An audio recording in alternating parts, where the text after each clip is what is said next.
Hello, I'm Becky Dowd, and this is The Journey to Salvation. Join me as we walk alongside real people and hear the unique journeys that led them to faith in Jesus.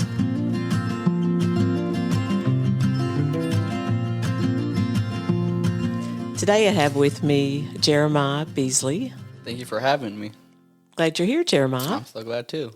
Jeremiah and I met each other about last December, about 10 months ago. December 21st. December 21st.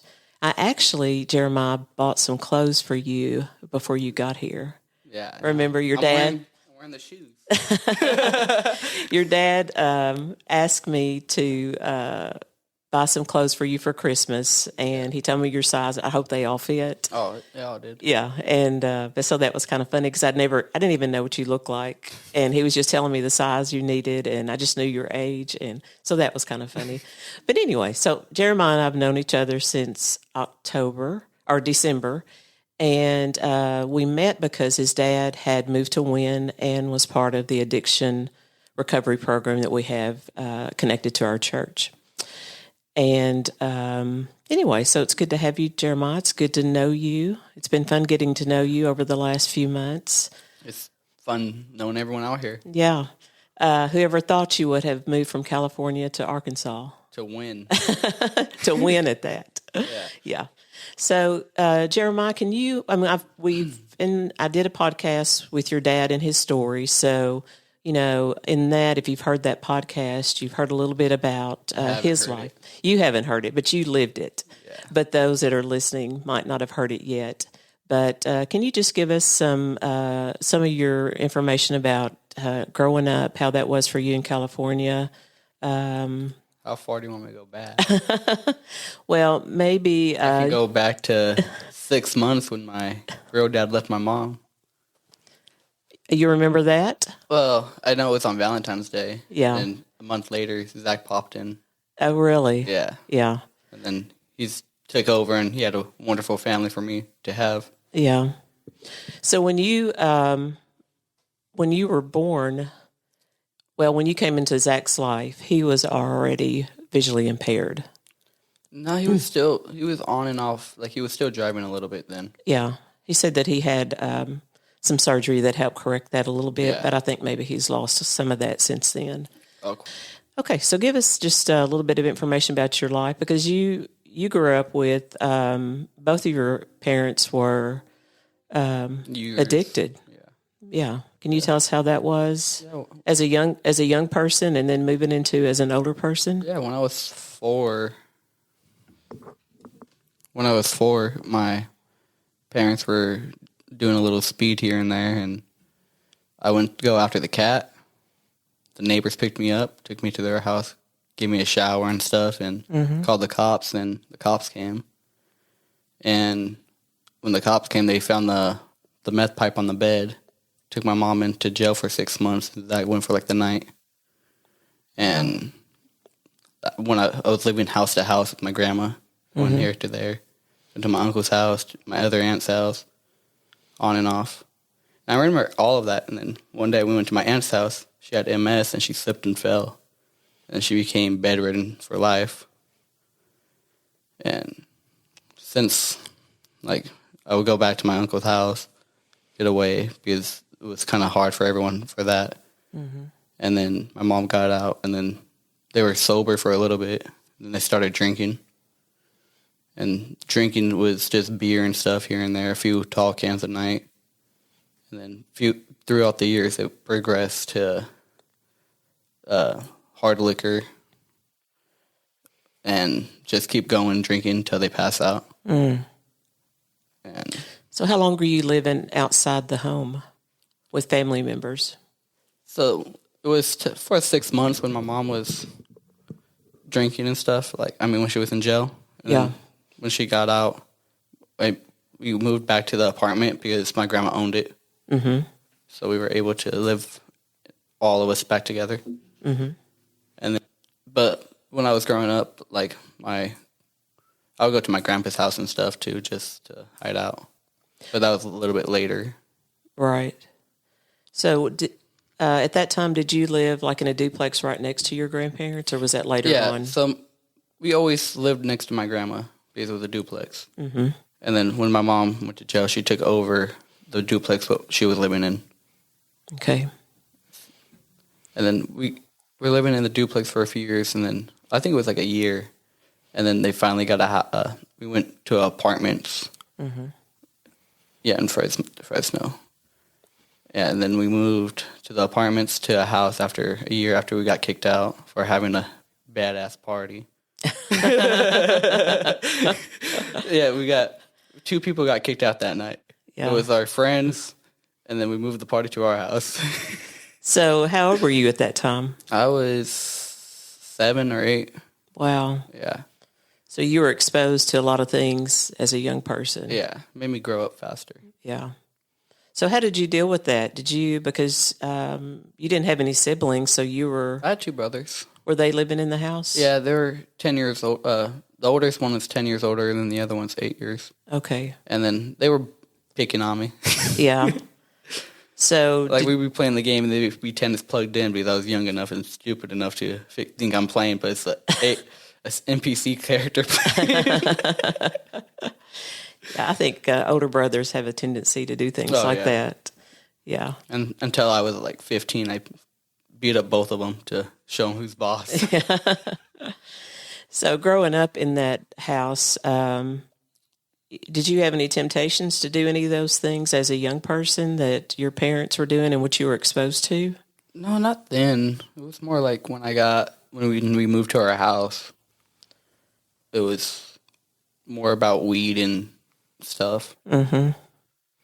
And that was probably when I was 14. Yeah. Did you, so by that time, were your siblings out of the house? Or were they still there? So they were living with us till we moved to Mesita, and I was 16. Mm-hmm. No, I was 13, and my brother was 17 or 18. Right. And then I was 10, and my brother moved out when he was like 18 or 17 because we had no Wi-Fi to play the game. It's a good way to get rid of somebody like that, isn't it? Just get rid of the Wi-Fi. My brother's mean to me. Yeah. So you weren't sad that he moved out? No, I got my own room. Yeah. Because I was living with them in the same room. Yeah. So you're growing up in that. Did you kind of have to take care of your family? Were they taking care of you? How did that look? It was both sides, but we had our great grandparents who had money and stuff. So whenever we really needed something, we can go ask for them. Right. And I never really wanted to ask like at all because I'm not that kind of person. Mm-hmm. I like working for my money and trying to earn it for my grandparents and stuff. Right. So when I was like 14, I started cleaning my grandparents' house to make money. Mm-hmm. And I took over my brother's job because that's how he was making money. Oh. And then I was like, no, I can do it. He's like 21, 22. Let him get a real job. Yeah, that's all right. You could have done that. Mm-hmm. What do you remember about your teenage years? So you were in school. Yeah. Or ditching, but yeah. I was always bad at school. Like, I hated English because I can't read. Mm-hmm. I still can barely read. And I'm getting better at it, and then in school I got picked on a lot since I was 3rd grade. Got into fights here and there. Right. And then this kid was talking smack to me, and I started talking smack to him, and I went too far because he was a short kid. He had a short fuse. And he tried to kick me, so I grabbed his leg and pulled it down, and he fell on the ground, started crying. He went straight to the proctor, and the proctor's like, "What did he do?" And I was like, "He kicked me, and I grabbed his leg and pulled it." I'm like, "I shouldn't get in trouble." They sent me to the office. And I was like, "Let's watch the cameras." And we watched the cameras together. And they saw him kick me. I grabbed the leg and pulled him. And they're like, "Oh, you're good." Oh, wow. Well, good for the cameras. Yeah. Yeah. Props on them. It's funny because knowing you now, I can't see you ever being that way, but... No, but back then I was getting picked on, so my my anger bar was literally about to burst all the time. Yeah. Yeah. And probably living in that environment at home didn't help a lot. No, I didn't at all. Yeah. Now I feel calm and mellow. So, anything else you want to share about that time growing up before you moved, before your dad left California? Well, we got a lot to talk. Because we were living off of Mesita that was like the longest time we lived there was like 10, 11 years. And that's where everything got worse, like just drinking every day. Mm-hmm. And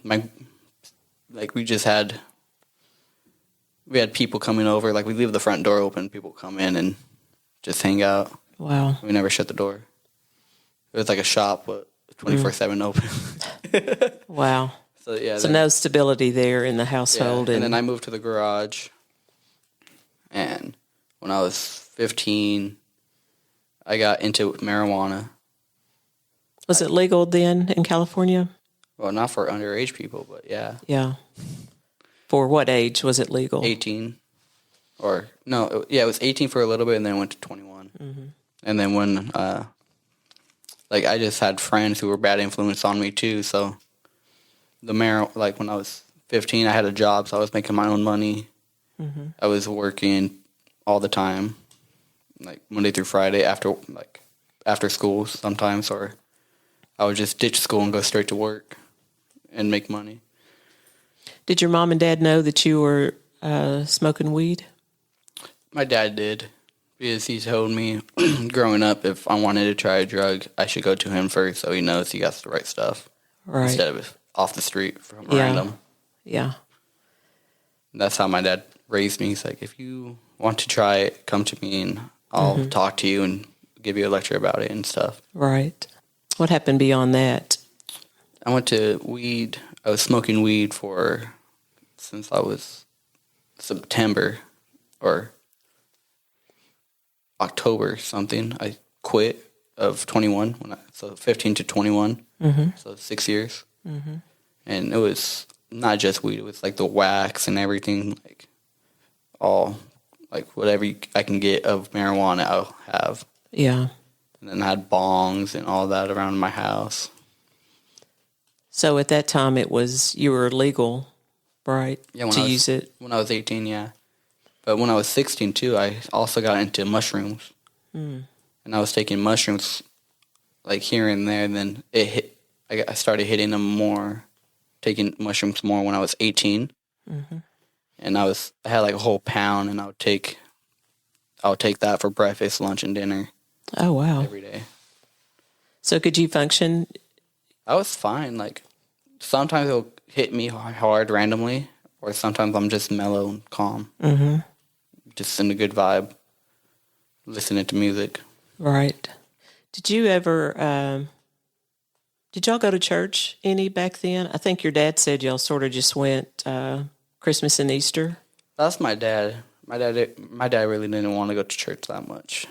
Because I would go with my grandma for weekends here and there. And then that kind of stopped when I was more 16. Like, it started slowing down, and then when my grandparents passed away when I turned 18, my great-grandparents, like my aunt died, then my great-grandpa, then my great-grandma passed away, all in like a 3 combo. Like, wow. Every 2 months someone died. On my birthday, when I was 18, I lost 2 dogs. Oh, wow. Yeah. That was a lot for you to go through. Yeah, well, on my birthday, I was like, oh. Like, when I found out about the dogs being dead, I'm like, oh, I guess death is trying to come in my family. Oh, wow. And then later that year, it took out 3 other people. Wow. Yeah. Did you ever have what do you think about the life of your parents drinking and doing drugs and you being involved in that? Did you think that was okay? Did you want to get out of that, or? I try to make them quit every time, because when I was in school, I made this poem for my mom. Mm-hmm. My great brother had his grandson and everything, and we would, like, I was telling her, like, in the poem, it was about her committing suicide with drinking and stuff, and the office called me and wanted to talk to me about suicide and stuff, and I was like, if you read it, you would have known it's about my mom, not me. Mm. And they're like, don't give me a smart attitude. And I'm like, I'm not. I'm just telling you the truth. Read it. Yeah. Well, that was good that they were concerned about that. Yeah. And reached out to you. But when my mom and my dad picked me up, and they're like, "You're talking about suicide?" And I was like, "Yeah, but not to me. It's to mom, really." You feel like she might do that? Well, it's from drinking, like just drinking too much, drinking herself. Yeah. And so it was about her, like, to see her grandson more. And she had, like, this character she would do for the little kids, Goonie Bird. Mm-hmm. Like, hi, I'm Goonie Bird. I watch you at school all the time. Oh, wow. Yeah. So there were a few times that your dad got really sick. I think 2 different times that he was really in a coma, I think, right? Yeah, he was in a coma for drinking the first time. And then the second time, he had scabies, too. So that just didn't help at all. And then he was all the way in Los Angeles. Not Los Angeles, Las Vegas. Mm-hmm. In a coma there. So we only saw him once, really. Right. Because couldn't really drive 2 hours each way. Right. After that, I guess after both times, he stopped drinking for a little while because... Well, yeah, because he was in the nursing home. Yeah. So he had to stop drinking. Yeah, he stopped drinking almost a month. Yeah. Like, after getting out of the nursing home and everything. Yeah. And then one day he was in the car with me, and he was like, "Can we go to the the liquor store so I can get some cigarettes?" And I was like, "All right." And he's like, "I think I'm going to drink today." And I was like, No, you're not." And he's like, "Well, a little liquor won't hurt." And like, he's like, "I won't get drunk and stupid like how I usually do." And I was like, "I don't care about that. I was just like, I care about you not dying again because you've been in the hospital in and out for drinking." Mm-hmm. And he hasn't seen it really. Like, because when he was in the hospital, I was crying. Oh, yeah. Because I'd be at work, and I'm like I just had like a heartache. Mm-hmm. I'm like, I called the hospital, checking my dad, and they're like, "Oh, he ain't doing that well right now. He's doing bad." Yeah. And I'm like, I felt it. Yeah. You didn't want to go through that. You didn't want to lose him because you were really close to your dad. He's like my best friend. Yeah. And it seems like you're still that way. Yeah, I just pick on him a lot more because of Dustin, but... Yeah. You do pick on him a lot. Yeah. So his story, he tells us about a time that he got to a point that he was ready to get clean. Yeah, I was there. Yeah, y'all were at a wedding, right? Yeah, we were at my cousin Josh's wedding. Mm-hmm. And Aunt Jean, I think she's coming out. She was the one who talked to him about it. Mm-hmm. She sat us down. Well, sat him down, and I sat down too because I wanted to hear it. Mm-hmm. And she was just kept talking about her life, how she got clean, how she was kind of suicidal and all that, and how she got through it and all that. And that was on and off for the whole night. Mm-hmm. And everyone at the wedding, they're like, "Is your dad drinking? Is your dad drinking? Is your dad drinking?" Is your dad? Like little birds in my ear. And I was like, "I don't know. Look at him with the cup. You can figure it out. You guys ain't blind like my dad." Yeah. And they're like, "Oh, why is he drinking?" I'm like, "I'm not getting him cups. He's asking the family." I'm like, I told him I'm not doing nothing a part of that. Yeah. And there I am with a beer. Yeah. But I only had a beer because I had to drive home. Right. But was it right after that? Is it on your way home from that he said something about it? Yeah, we're on the freeway. He was swirling his words, saying, "I think my life is going to change." And I was like, "How?" He's like, "I'm moving." And I'm like, "Yeah, we're moving in the car." And he's like, "No, we're moving to Wynn, Arkansas, because there's this program what Julie told me about." And I was like, "When?" When? "When are you moving?" And he's like, "I don't know yet. I got to think about it." And then the next day he called Julie, and they talked about him coming out on like the 8th or the 9th. Mm-hmm. We got the plane ticket. He said before that he called a couple places in California, and he said that one place, I don't think they had a place for him, and the other place didn't want to take him because of He's his blind. Yeah. because of his visual impairment. It was stupid. Yeah, and so Should have sued the company. and so, well, their loss, our gain.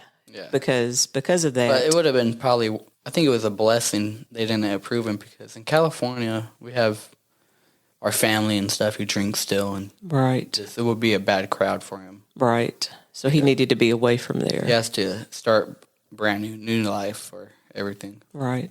So you got tickets for him to come to, actually he went to Nashville where his mom lives. Yep. And then they drove out here the next day. Right.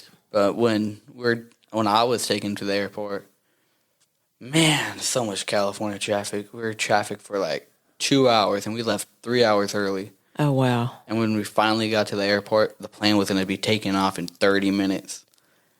And they're like, you're not going to make it through TSA and everything. Yeah. So, and they're like, we can't really take you right now. And they're like, we can reschedule your ticket for another time. And they did it right there. And they're like, in 2 hours or 3 hours, come back. So we went to my dad's friend's house. And I think he drank a beer or a shot of whiskey and Coke while we were waiting. So he made it to Nashville, and then the next day, his mom drove him to Wynn, which is just a 4-hour trip. Yeah. And then right after he got here, he was sick again. Yeah. And had to be put in the hospital, and Losing blood. Yeah, he had lost some blood Internally. Yeah. So he spent a few days in there, and he was a little afraid that maybe he wouldn't be accepted in the harbor because of that. But they did agree to let him continue in the harbor. And then, so that was in October. And then you came out for Christmas in December. Yeah, I flew out. Well, for me, I was helping my cousin move to Kansas City, so I was in the U-Haul driving out there. Went to Nashville, and then I went out here because Julie needed someone to watch the house. And when I came out here for that week, it was nice. But when I was in Nashville, picked up my dad, that's when I got saved. We came out here pretty sure it was 21st? Was 21st? I think that was Saturday. I think it was 22nd. Okay. Yeah. So tell me one thing. When you saw your dad for the first time, December, and what was it like seeing him sober? Damn, you're fat.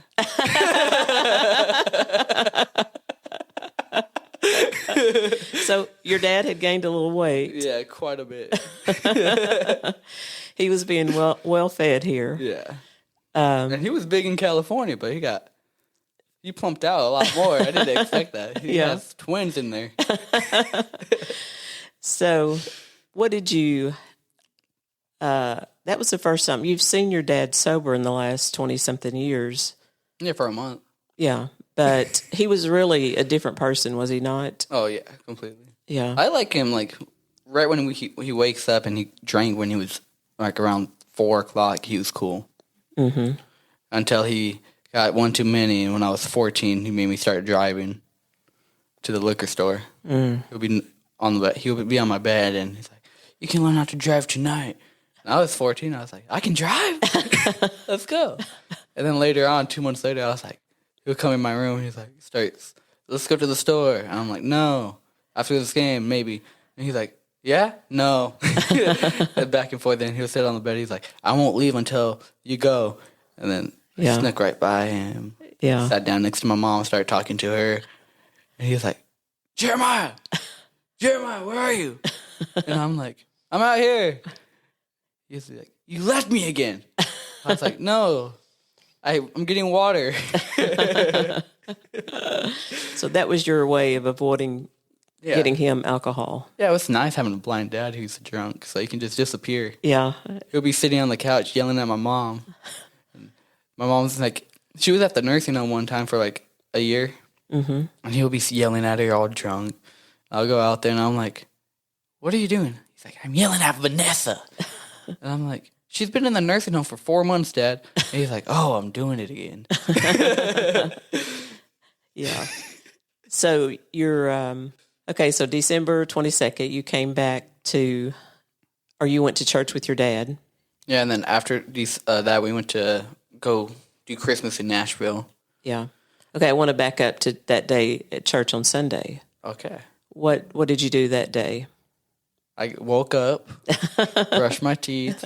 No, I took a shower, brushed my teeth, did my hair, used the hair dryer, and then we headed out to church. When we got to the church,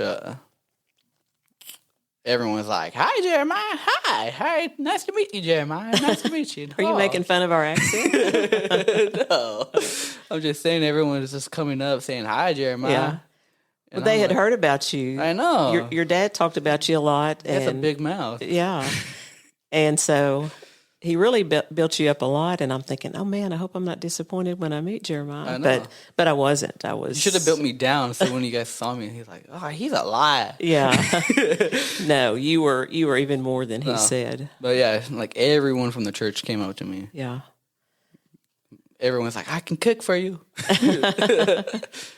But that day you gave your life to the Lord. I sure did. Yeah. And tell us about that. Because at the Bridge Church, one thing Dustin does at the end is he says, we don't do bow your head, close your eyes, but, with everyone's eyes open, if you want to give your life to the Lord, stand up. And you stood up that day. I had something in my heart saying to stand up. Yeah. And I never really gave my life to Jesus, but I've been to church quite a bit growing up. I'll go with my cousins and stuff. Mm-hmm. But just something like when I was going to church, like in California, it's like people, like sometimes people would look at me because they know I'm like not in a good mood, like something's wrong with me. That was especially right after my grandparents passed away. And they're like, "You got to sit right here and we'll talk after church. I can see it in your eyes." Mm-hmm. And, like, we'll talk, tell them, and we'll pray about what's going on. But when I went to the Bridge Church, I just had, it was, like, the preaching and all that. It's, like, different than other churches. But out here, it's how Dustin does it. It's different. It's a better way, like, for me to get the word. And because he talks about himself instead of preaching to us and everything. Yeah. Yeah, he's just exposing God's word, and that penetrated your heart. Yeah. Because of that, you wanted to surrender your life to the Lord. Yeah. And you actually got baptized that same day. Yeah, when Kurt took me back there to the room to talk about Jesus, I was talking about the 3 circles to him instead. Because I knew about it and all. Yeah. And then, so I came out and I heard Dustin be like, "What's that bullfrog? I want to see if he can swim." Because that's your nickname, right? Yeah. Bullfrog? Because of Jeremiah. Jeremiah was a bullfrog song. Oh, yeah. Yeah. Joy to the world. Yeah. That's the song. I remember that song. Yeah. So you were baptized that day. Yeah, I was talking to my dad when I was hearing that. And he was out there being Santa because you guys got him all plumped up. And when he came out, like he heard, well, I heard Dustin say, "What's that bullfrog?" So I came out through the doors and he's like, "I want to see if you want to get baptized today." And I was like, "I sure do." Mm-hmm. And then I think it was Pete or somebody told my dad, like, "Jeremiah's getting baptized." And he's like, "Is he?" He's like, "I thought he was right here next to me." And he went in there with being Santa. Yeah. And then I got baptized a little bit. Jeff baptized me. Oh, yeah. I forgot about that. He had his little hanky handy. Yeah. And Jeff, I recorded Jeff's testimony yesterday, so he's going to be on a separate podcast. Okay. People can hear his story, his journey to salvation. So after that, you stayed here a week to stay at your Aunt Julie's house to kind of babysit her dog and that sort of thing. Yeah, it was for a week. At that what point did you decide you wanted to move here? Because you went back to California. Pretty much it was after church when how everyone's so nice, and it's a small town because in California we have hundreds of thousand people in our town, like 200,000 in like the high desert, maybe more, like almost 400,000.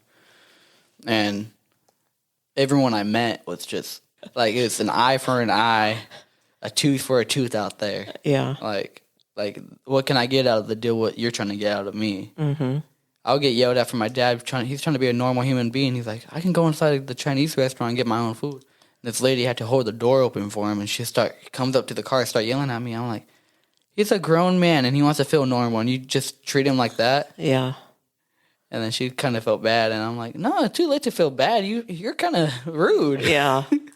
Well, she learned a lesson there, but... Yeah. Like, people want to be humans instead of being little dogs following each other around. Yeah. I mess with my dad like that too. I'm like, come on, boy. Come here, Dad. Come here, be a good boy. Be a good boy. Yeah, because he does like to be independent, and he can do a lot of things. Oh. If you go to a blind camp, they have archery, rock wall climbing. They have a pool for everyone, and like arts and crafts because they're blind. They ain't stupid. Yeah. Well, and they're not dead. You know, there's a lot that they can do, and they are just like us. Yeah. So it was after church you decided that you did want to move to when? Yeah, a little bit. Pretty much during that week when I was there completely, I was like, yeah. It's a nice small town, away from everyone who I knew. Didn't need to be around anymore. No, I didn't. Yeah. It was. And when my dad was out here in October, I was living with my grandma, and every day was the same. Chorizo egg burrito for breakfast. Go on the treadmill for a little bit. Go on the game. Wait till one of my friends can pick up their phone and we'll play. And it was like that over and over because I had nothing going on. Yeah. So you went back to California right before you moved back to Wynn? Yeah, because I had to grab my belongings. Yeah, and you drove your car out. Your dad talked to your mom, really encouraged her to go to a recovery program. Yeah, she was on the fence completely. Yeah. And I was surprised she did make it out. Yeah. So she came out in what month did she come out? It was February. Okay. Because we had it was February 13th we made it here. No, February 12th because I left the 10th. Yeah. You drove out or you flew out, got her, drove back, and moved back and brought her with you. And so she started a recovery program, which she completed a few months ago, last month. Yeah. And she's doing good now. Yeah. So she's doing good. And so what has it been like for you to have both of your parents sober after 20 years of them being into alcohol, drugs? It's something I thought I would never see because how I grew up, seeing them all the time. And it's been pretty good. It's having normal conversations and they can remember them. Yeah. Well, and it's, you probably spent a lot of years taking care of them, and now... Yeah, growing up, my brother called me slave boy. Because you were really... devoting to the family, I called myself. Yes. But it's because if my whole family, if they wanted something, I'm always there. Like, I'll be there, like the next day, I'm like, I can help you. Right. Like, the whole family. Yeah. And you're that way with anyone. Yeah. I've noticed that about you since I've gotten to know you. You're always willing to help and do. My uncle growing up, like when I was working with him at the pizza place, I also did pizza too. So I forgot all about that. It was on and off because I get tired of working with my uncle who's my boss. Yeah. So I'll take a break, make him like, oh, he's my nephew. Okay. Then I go back. Yeah. One thing is not work with family or live with family. Yeah. 2 things I learned in life in this year. So, what have you learned since you've been here? You've been to a lot of Celebrate Recovery meetings with your dad and chain breakers, and what have you learned about yourself and about others through all that? I just learned take one day at a time for recovery because one day you're doing something and someday you might be in the wrong place, and just kind of work through what you can during that time. And, like, just don't put your foot in the door if it's somewhere where you don't think you should be in. Right. Kind of just turn around and be like, no, you can hire someone else for this job or something. Jeremiah, thank you for sharing your story with us today. Yeah, thank you for having me on here. Jeremiah said he was named after Jeremiah 29:11. For I know the plans I have for you, declares the Lord, plans to prosper you and not to harm you, plans to give you hope and a future. Thank you for joining us today. Check out our website, thejourneytosalvation.com. You will find additional information as well as a way to connect to us.